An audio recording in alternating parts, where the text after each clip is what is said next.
Amém, graças a Deus. Vamos ler aqui a palavra de Deus. O Evangelho de São Mateus, capítulo 19, versículo 26. Jesus disse essas palavras aqui. Foi Jesus que falou. Jesus olhou para eles e respondeu: para o homem é impossível, mas para Deus todas as coisas são possíveis. Amém? Graças a Deus. Podemos assentar, irmãos. Irmãos, eu quero nesta noite conversar com vocês, conversar dentro da palavra de Deus e falar mais ou menos sobre o que puxou essa resposta de Jesus, né? Vocês sabem que todos nós temos dificuldade para lidarmos com o impossível. Aliás, o impossível para nós é alguma coisa que tira as nossas forças, que tira o nosso ânimo e que tira a nossa esperança. Quando você está lidando com alguma coisa que você entende, ou que você faz uma leitura de impossibilidade, a primeira coisa que vem do seu coração é o desânimo e a falta de motivação para lutar com aquilo que você acha que é impossível. E o impossível é exatamente o quê? É a impossibilidade das coisas. São as coisas inalcançáveis, inatingíveis. Às vezes, nós temos esse sentimento de impossibilidade porque nós conhecemos as nossas limitações. Nós somos seres humanos e, como seres humanos, nós temos muitas limitações. E, geralmente, quando você faz qualquer tipo de análise, qualquer tipo de leitura de uma situação ou de um problema que você percebe que é algo que foge do seu controle, que não está ali dentro daquilo que você pode fazer, você já começa a ser abatido pelo sentimento de impossibilidade. Porque tem coisas que realmente já não dependem mais de você. Existem muitas coisas que, se nós pudéssemos fazer, nós faríamos, mas tem coisas que nós admitimos e reconhecemos que fogem do nosso controle. E às vezes as coisas que fogem do controle parecem coisas tão fáceis, tão coisas de serem resolvidas, mas que têm exatamente uma resistência para nós, exatamente por conta dessa limitação que temos. Os problemas, muitas vezes, existem alguns deles que a gente faz a leitura de impossibilidade, às vezes luta com alguém, às vezes a gente desiste de pessoas. Por quê? Porque a gente começa a analisar as coisas e nós medimos. É comum nós fazermos exatamente essa medida para ver até onde que dá para ir, até onde podemos chegar, até onde podemos suportar. E quando nós chegamos à conclusão que nós chegamos nesse limite, que nós esbarramos nesse limite, a gente entende que dali para frente nós não temos como passar mais ou como superar. E a impossibilidade é exatamente isso, é o reconhecimento de algo que não tem como, que não dá e que nós não sabemos como fazer. Só que essa é a natureza nossa, dos seres humanos, mas não é a natureza de Deus. Baseado pelo que nós lemos aqui, ficou claro que Jesus falou que, olha, a dificuldade de vocês, o impossível de vocês, não são os meus impossíveis. E quando ele fala isso se torna um motivador para nós. Por quê? Porque você começa a perceber que você chegou no seu limite, esbarrou no seu limite, você tem que se apegar e se envolver com alguém que possa levar você além daquilo que é o seu limite, no caso é Deus. Por isso que às vezes você consegue coisas, você consegue respostas, coisas que pareciam completamente impossíveis, completamente inalcançáveis no teu pensamento, na tua avaliação, às vezes se torna uma realidade, porque você se movimenta através da fé, e a palavra diz que nós não vivemos por aquilo que nós estamos vendo, diz a Bíblia. Aí você começa simplesmente a se encher dessa esperança, dessa fé em Deus, sobre o acreditar que os teus impossíveis, eles podem se tornar reais, podem se tornar possíveis, porque você está se apoiando em Deus, você está se sustentando nele. Ele não deixa a tua esperança realmente se acabar, ele não deixa o desânimo tomar conta do teu coração, mas você, motivado pela fé, você consegue realmente ir em frente nessa certeza de que algo vai acontecer, porque você percebe que você está sustentado pelo Deus, o Deus que está falando aqui, que para ele não existe impossível. O Senhor Jesus falou isso depois de uma conversa que ele teve com os discípulos e com algumas pessoas. E quando ele avaliou uma situação de pessoas que eram muito apegadas ao dinheiro, pessoas que se moviam pelo dinheiro, pessoas que tinham o Deus como dinheiro das suas vidas, pessoas que só pensavam realmente em resolver todos os seus problemas de ordem financeira, ligado ao poder aquisitivo, e que o dinheiro se tornou o Deus dessas pessoas. Jesus disse, pois é, ele falou assim, como é impossível o rico ir para o céu, porque ele se apega demais nos bens materiais, e os bens materiais passam a dirigir, a pautar a vida dele, aí se torna difícil para ele ter sensibilidade pelas coisas espirituais, porque ele fica totalmente envolvido nas questões materiais. Ele estava falando mais ou menos sobre isso. Ele pegou, foi e disse, olha, é mais fácil um camelo passar por um buraco de uma agulha do que um rico ir para o céu, ele falou assim. Quando ele fez esse comentário, todo mundo imaginou que ele estava falando de algo totalmente desproporcional, pegar um camelo e passar num buraco de uma agulha. Aí você imagina assim, o camelo é um ruminante enorme. Aí ele falar dessa forma desproporcional, mas eu até peguei para explicar para vocês, olha, as pessoas imaginam isso, né? Mas o que era o buraco da agulha? Só para vocês tomarem conhecimento, se você não souber. Olha, isso é um buraco da agulha. Era o lugar onde, nos fortes, tinha essa brechazinha somente para colocar a flecha para jogar no bandido, né? No invasor. Também isso era chamado de buraco da agulha. Mas o que era chamado mesmo era isso aqui, olha aqui. Apesar disso ser chamado de buraco da agulha, mas isso que era o buraco da agulha, né? Como assim? Tem uma outra ainda que tem um camelo? Eu mandei essa para você? Não, né? Eu vou explicar para vocês aqui.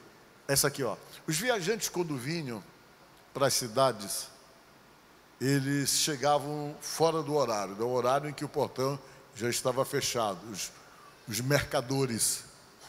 E quando eles chegavam na cidade, que o portão da cidade já estava fechado, porque naquela época todas as cidades eram fortificadas, né? Porque havia muita invasão, muito domínio, e um horário que começava a escurecer, se fechavam os portões. E se um mercador, um viajante, chegasse nesse horário em que o portão já estava fechado, a única coisa que ia abrir para ele era aquela portinha pequena que está bem ali, ó. Só se abria aquela portinha para ele poder entrar. Aí o que acontecia? O camelo tinha que ficar do lado de fora, se ele chegasse fora do horário. O camelo não entrava na cidade, ficava do lado de fora.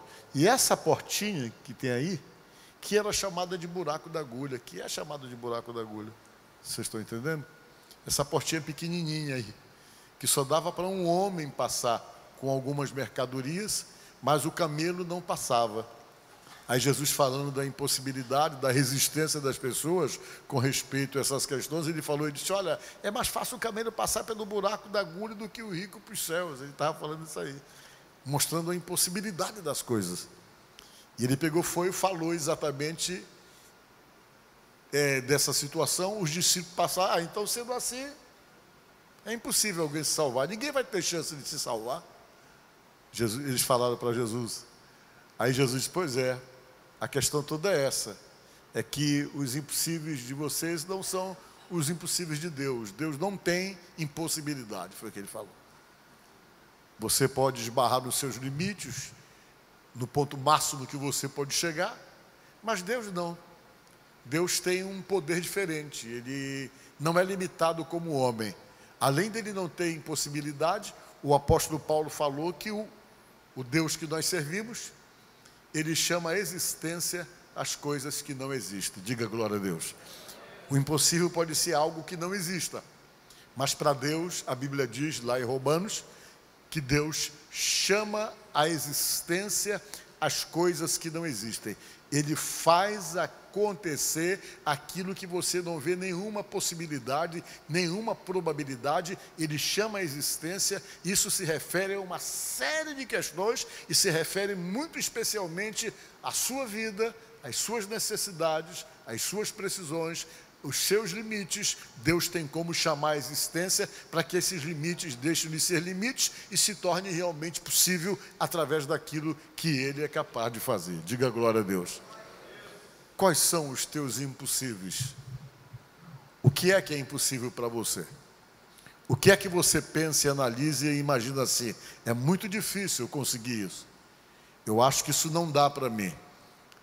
Qual é o limite que você realmente tem se permitido na forma de olhar as coisas, na forma de buscar algo, de querer uma resposta para você, um resultado para você? O que é que a tua mente não alcança? O que é que realmente para você é alguma coisa totalmente fora do normal e você simplesmente olha e diz, para mim isso não tem como? Eu quero dizer para você que se você está dentro de uma situação dessa, em que tudo que você analisa em sua volta está exatamente já com uma placa de impossível para você, você ainda tem recursos que a Bíblia chama realmente que são recursos poderosos, que são prerrogativas de Deus. E essa prerrogativa se chama milagre. Diga glória a Deus. Milagre. Milagre é uma coisa que não se explica, você só se beneficia, porque é um instrumento de Deus, que Deus usa quando você está diante de impossibilidade. É um instrumento que Deus só usa quando você esbarrou nos seus limites, quando você não tem mais o que fazer e não sabe mais o que fazer, que parece que não tem saída. Deus ainda tem exatamente esse instrumento de poder sobrenatural que vem e que faz acontecer através do milagre, que não tem explicação, não tem lógica, simplesmente acontece para te mostrar somente uma coisa, que para Ele o impossível não existe. A Bíblia diz, por exemplo, que Deus falou com um profeta. E não somente falou com o profeta, a Bíblia diz que o Espírito de Deus pegou esse profeta e levou esse profeta para um determinado lugar. Levou para onde? Para o meio de um vale de ossos secos. O Espírito pegou o profeta Ezequiel e levou para o vale dos ossos secos. O que era o Vale dos Ossos Secos? Deveria ser um lugar onde tinha acontecido uma batalha. E muitas pessoas tinham morrido nessa batalha. Muitos israelitas tinham morrido na batalha. E geralmente naquele tempo antigo, quando se ia para uma batalha que morria muita gente, não dava para enterrar todo mundo. Dependendo de quem perdia a batalha, o inimigo não deixava nem recolher os corpos. Não tinha ética para isso nessa época. E ali ficava o corpo da pessoa se decompondo. E esse lugar era um vale. Um vale que aconteceu com certeza uma batalha, muita gente morreu nessa batalha. E o que é um vale? Um vale é um plano que existe entre duas montanhas. E se chama vale. Eram os lugares preferidos para acontecer as batalhas. E o que aconteceu? E nesse vale aconteceu uma batalha e morreu muita gente nessa batalha. E parecia que já estava há muito tempo e as pessoas que morreram se tornaram simplesmente ossos secos, totalmente desorganizado, aquela montoeira de ossos secos num determinado lugar, num determinado vale. A Bíblia diz que Deus pegou, isso está lá no capítulo 37 do livro de Ezequiel. Deus pegou então o profeta Ezequiel, levou ele, colocou ele no meio dos ossos e fez uma pergunta para ele: filho do homem, você acredita que esses ossos podem reviver? Falou para ele. Ele olhou e não quis dar uma resposta para Deus. Talvez por respeito, por reverência, ele resolveu não falar aquilo que ele achava, aquilo que ele pensava. Porque tudo indica que na avaliação dele, ele achava que a resposta deveria ser não, não tem como. O pessoal já está aqui já há muito tempo, os ossos estão completamente ressequidos e não tem não. Mas para ele não dizer isso para Deus, talvez por reverência, por respeito, ele disse: Senhor, olha, eu não sei, o Senhor é que sabe. Ele falou assim. Quando alguém diz assim para o outro, olha, você que sabe, você já sabe que a pessoa está dizendo que ele está simplesmente se reservando o direito de não falar, porque ele está pensando exatamente ao contrário, de repente, da pergunta que é feita para ele. Ele chegou e disse, Senhor, olha, eu não sei, o Senhor é que sabe. Vamos ver o que foi que ele falou, né? Filho do homem, poderão viver esses ossos? E eu disse, Jeová, ó, ele disse, tu é que sabe disso aí, eu não vou nem tocar nesse assunto, nem meter a mão nisso, porque na verdade ele já estava vendo o quê? Já estava vendo impossibilidade, estava vendo que era alguma coisa totalmente fora da possibilidade das coisas, aqueles ossos reviverem. Pois Deus disse, pois é, eu quero que você faça o seguinte, que você profetize sobre esses ossos secos, disse Deus. Que você realmente comece a profetizar e a dizer palavras com respeito a isso aí, de uma maneira como eu quero que você diga. Quando você para pensar um pouco nessa passagem, claro que ela tem vários sentidos. Elas têm até sentido apocalíptico, tem sentido de situações que aconteceram, era como que uma forma profética de falar do futuro, que já é um outro assunto, mas a gente pegando exatamente para esse modo operante de Deus, de poder nos ensinar a lidar com as coisas. Porque às vezes, para nós lidarmos com a gente mesmo, lidarmos com a nossa incredulidade, lidarmos com o nosso desânimo diante de determinados desafios, é necessário pegar um direcionamento de Deus, é necessário pegar uma orientação de Deus e nos apegarmos nesse direcionamento, e mesmo contra todas as impossibilidades, contra todas as probabilidades, você se apoiar unicamente no direcionamento que Deus está dando, ainda que você esteja vendo tudo impossível diante dos seus olhos. O que Deus manda você fazer é uma maneira que você vai fazer, por quê? Porque o direcionamento que Ele dá é sempre para te dar uma resposta. Diga glória a Deus. E ele disse, Senhor, eu não sei, o Senhor é que sabe disso. E Deus disse, pois é, então comece a profetizar sobre esses ossos secos, disse Deus. Aí Deus começou a dar ordem dessa profecia, né?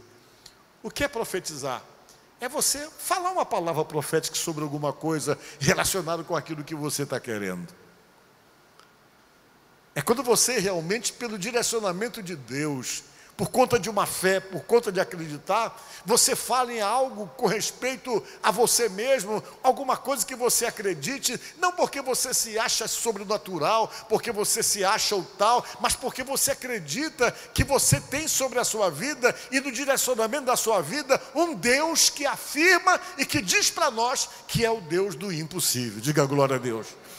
Então, baseado nisso, naquilo que Ele é, você começa simplesmente a externar, começa a verbalizar palavras proféticas daquilo que você quer para você, não apoiado em você mesmo, mas apoiado acima de tudo na promessa de Deus, naquilo que Ele tem falado, naquilo que Ele tem orientado você e naquilo que Ele promete na sua própria palavra. Você se apoia nisso e começa a acreditar na possibilidade das coisas. Por quê? Porque Ele falou para mim isso, a palavra dEle diz isso, então eu declaro isso, porque sei que as promessas se cumprem.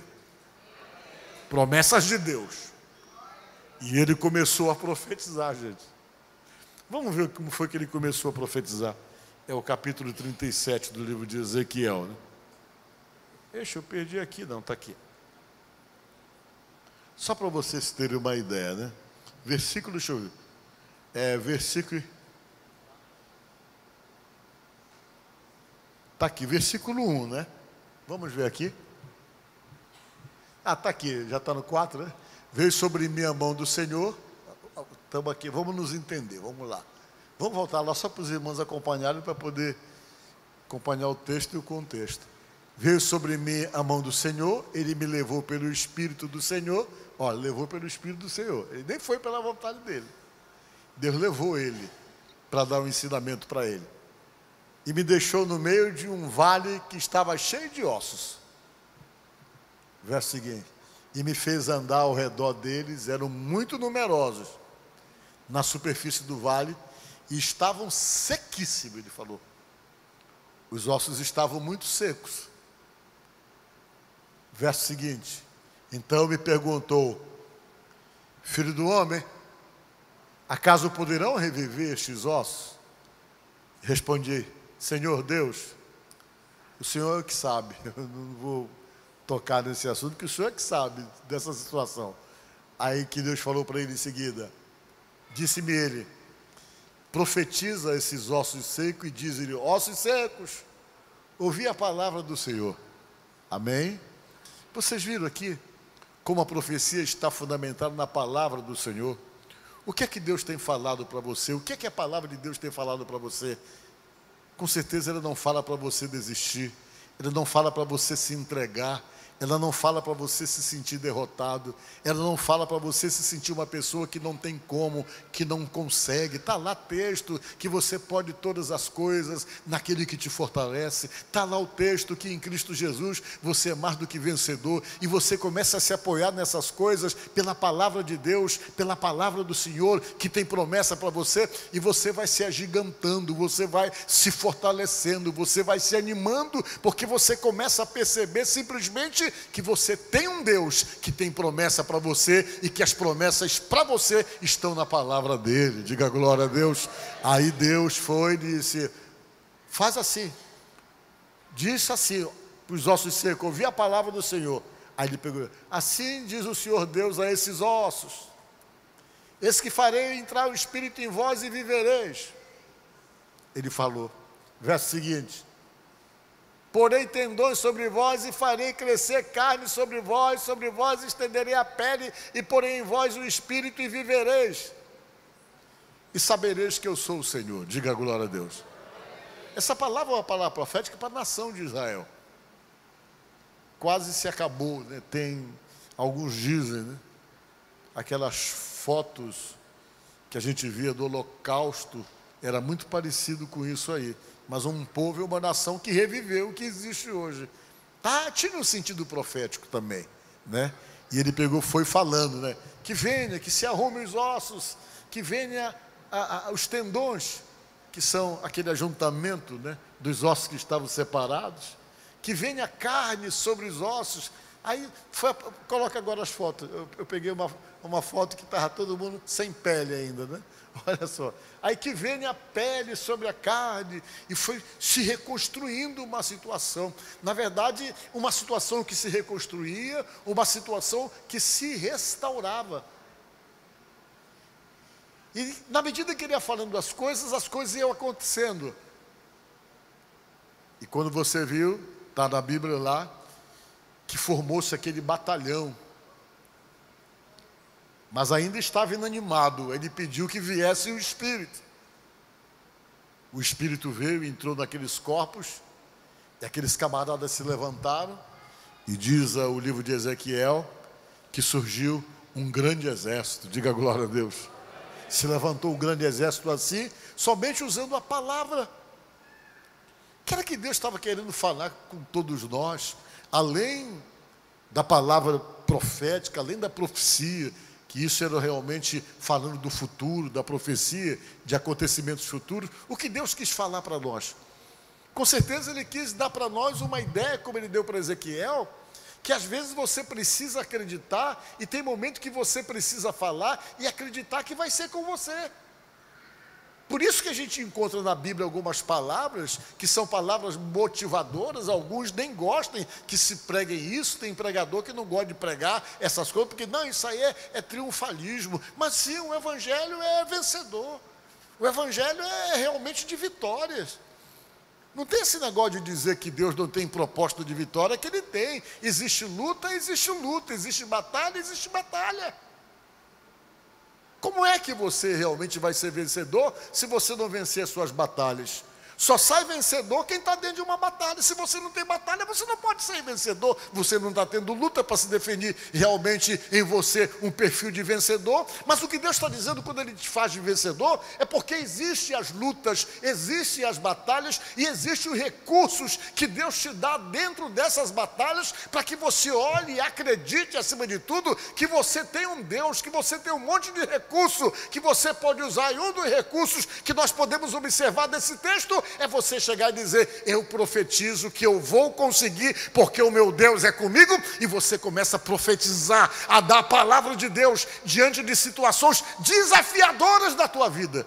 E isso então faz com que você fale coisas boas, coisas positivas, fundamentado na tua fé e na tua confiança, e fica claro que toda situação desgastada, toda situação destruída, toda situação ressequida ou morta, é capaz então de renascer, de renovar, de restaurar, se você acreditar que você tem um Deus que te direciona para conseguir reconstruir as coisas. Amém? Mas tem gente que pensa diferente. Tem gente que só reclama. Ah, não dá, eu sou isso, eu sou aquilo, eu não vou conseguir. A Bíblia não quer que você pense assim: ah, não, eu não posso, eu sou fraquinho demais.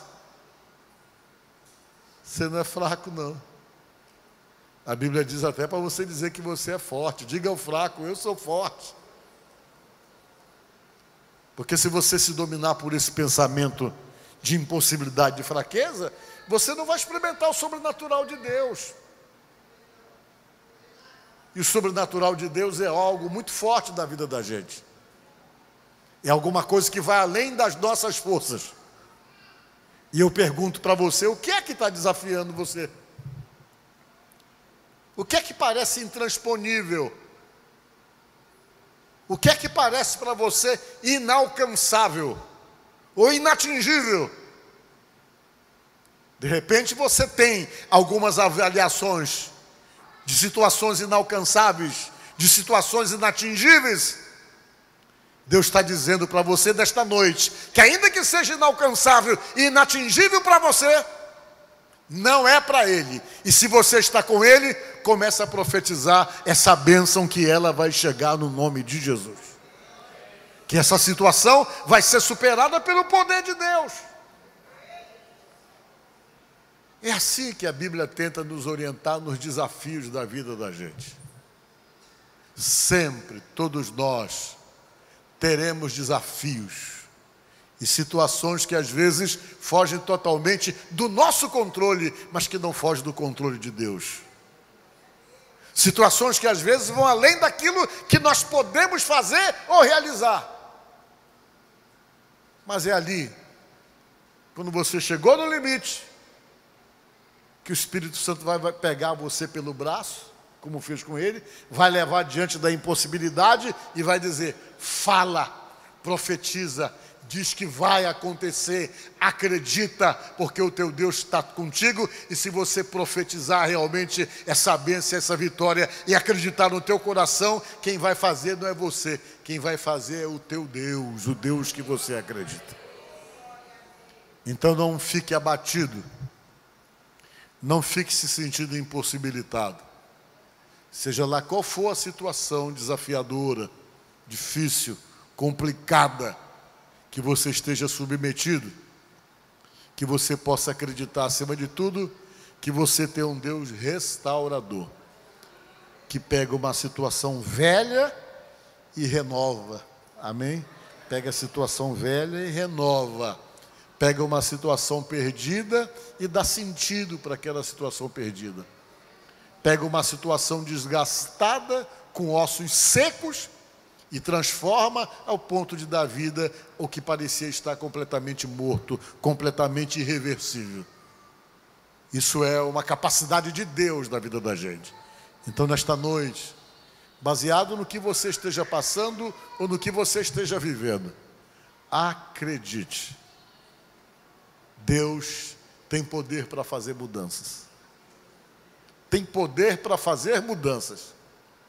E se você tem necessidade dessas mudanças, seja na tua vida pessoal, seja na tua casa, seja na vida de alguém que você ama, seja numa situação atrelada a um sonho, a um projeto pessoal, coisas que possam parecer na sua avaliação impossível, difícil e inalcançável, Deus tem poder de fazer com que se torne realidade, porque ainda que não exista nenhuma possibilidade, e além de ser o Deus do impossível, a Bíblia diz que Ele chama a existência as coisas que não existem.